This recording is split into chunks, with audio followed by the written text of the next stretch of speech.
Hey everyone.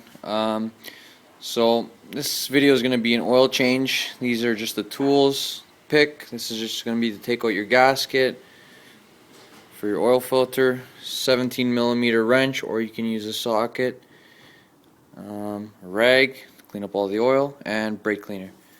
And then I like to, but it's not a necessity, which is a torque wrench with a 17mm socket. Make sure the bike is properly supported. I like to put it on stands. Some people will do it just right on the floor, but I like to be safe and know that everything's okay and not messed up. Supporting the bike, there's a bunch of different stands. I have the rear swing arm stand there, which is supported by spools, and then this is what's called a triple tree stand. Basically hoists the front up and it goes in there with a pin. So yeah, just make sure everything's secure. When you have the bike on there, shake the bike a little bit, make sure it's not moving around like crazy on you. First things first, oil change. Take off your cap. This basically is the cap to your oil fill right there. This is where the drain plug is gonna go, right there. And then this is where the actual oil filter goes. The good thing about Kawasaki, these little 250 Ninjas, are you don't have to take apart any of the fairings, the bodywork. Alright, so oil filter removal, just as simple as this. These bolts are 17mm. To remove it, just crack your seal, obviously, and counterclockwise, spin it out. Just be careful. I've already pre-drained everything, so when you first crack it, make sure you let it drain because you'll have a big mess. Let it drain out slowly. Once you're done, keep your hand on it while unscrewing. Oh, see, I almost dropped it. And that's your oil filter, folks. There's a cover to it, and just be careful because there's a couple gaskets. Most of the time you can reuse gaskets. I don't give a shit what people say, but it's always good practice to change them. So flip it over, drain it, and then it's as simple as popping it out, but be careful because there's a spring in there as well, so make sure everything's intact. There's a gasket,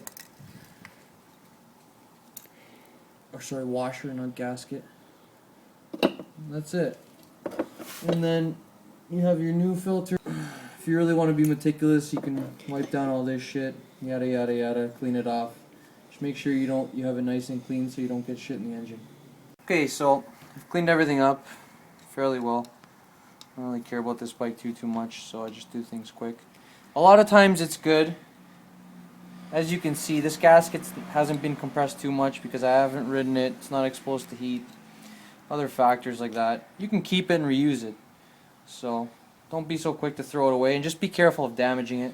You can use anything to pry these things out, flathead. I have this cheap little popper off, but yeah, put your new one on. Don't forget as well, whenever you put gaskets back on, make sure they're seated properly. Run your finger around it, and as well, lubricate it. It's best to lubricate it with fresh oil so that over time when it sits with heat and everything, it won't deteriorate the gasket and it'll still be good. Creating a seal, which is what the gasket's for, right? Make sure oil doesn't leak out of there and get on your tires, cause an accident, or dirty your bike. So all you have to do is dab your finger. You don't need too much. This will lubricate it enough. Spread it evenly around. That's it. And then pop on your new filter. Forgot my spring here. Sorry folks. So yeah, it's very important you remember anytime you're doing work on anything mechanical, remember the order that things come off and go on. So that's all. So just make sure there's no chunks of anything, stuff like that. Clean everything up, right? That's it. And then you're gonna pop this up in there again, and make sure you don't cross thread it. So start it always by hand. That goes with any bolt, screw, anything. Do not cross thread. Make sure when you tighten it that it goes in for the first couple turns like this, freehand. If it's hard, you need to use a wrench. That's an indication that you've cross-threaded it and it's not going in correctly. what I do is I start the first couple threads and just keep your hand on it. If you let go, as so, if it's started properly, it will not fall. So just do it by hand. Don't jump the gun and strip it or cross thread. You'll know. That's more than enough, so we know it's not gonna fall out or be cross thread. Next thing I do, put that drain plug back in. It's always good to make sure when the oil's draining that most of it finishes, and some people even flush it through. That's what I do. I flush a bit of new oil through there just to get any stuff that's in there out. Some people even wait until it's done draining, but not me. Another thing too, I didn't get a new washer because this one's still good, but it's always good practice every time to replace that drain plug washer. Torquing things down, that's very important. Make sure you don't over tighten it, under tighten it. Cause leaks if you under tighten it, over tighten it. You might strip it, right? Damage your bolt.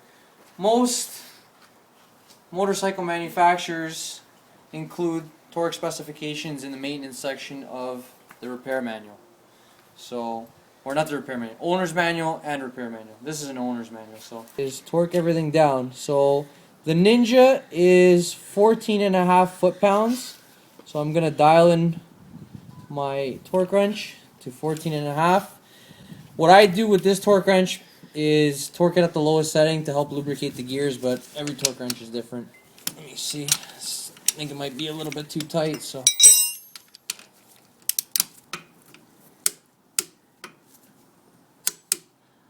When it cracks like that, then you're tight enough. There you go. So what I do is I recheck it a couple times just to be sure. That's it. Torquing. Last and final step, filling the motor with oil and priming the oil filter, which just means filling it up with oil. This is your sight glass. As you can see, there's two levels, ticks, sorry, should I say, which are the level indicators, bottom, top. So that's minimum oil, maximum oil. And you'll know this once you start filling the oil, it will go up.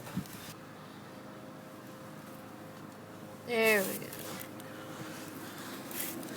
So, as you can see, it's filling up. Don't worry if you overfill it a tiny bit, because you still have to prime the oil filter and fill it with oil. The oil was filled. We will start our bike.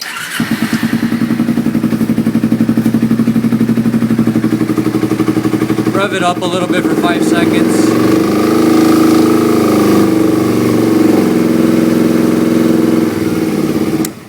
Turn it off.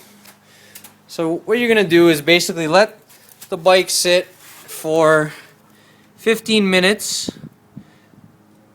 That way the oil off the cylinder walls and everything else drains. I should say the motor. All the oil off the motor drains and gives you an accurate reading. Another thing too, just inspect everything. Make sure that when you start the motor, run it, that no oil's leaking. So make sure all your seals have seated and are good. Just clean up all the oil under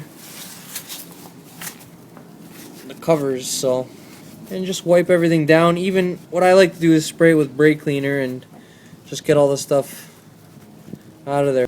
It's been about 10 minutes or so. That's our oil level. So you can see the filter does take quite a bit of oil, and make sure that you don't skip this step because you do not want your motor to run dry. Friction is a bad thing. That's why we have oil, to lubricate mechanical components. Right now I'm filling it. Make sure to do this slowly, because once you're at the minimum level it will rise fast. See? Now I'm just slightly adding drips and drips and drips of oil. You got to keep in mind too that the oil is running down the motor. I usually fill it to 3/4 and then I wait an hour or so. Make sure the bike's level as well, because that will play an impact on your oil readings. Even before you ride, it's always a good idea to double check everything. I'm not crazy. I don't do it every day, so I'm not crazy on that, but for those who do, kudos to you, man. Alright folks, so that covers an oil change on a Kawasaki Ninja. This is '09, but I think it should be the same from '08 and up. I'm just doing these videos to encourage people to work on their own vehicles themselves, because mechanics a lot of times overcharge, miss stuff. Everyone's human, right? 2 liters of oil and a filter, paid around 30-40 bucks. Some people get it cheaper, whatever, but that's standard for an oil change.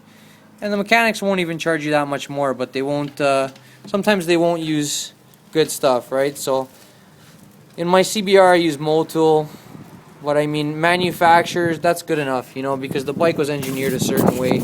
You don't want to try to change it too much. K&N, a lot of people like this stuff. It's all the same junk to me. I don't give a shit about people arguing. I don't want to hear any of that nonsense. Manufacturer's good. So that's all. Oh yeah, don't forget to put your cap back on. Take care, folks.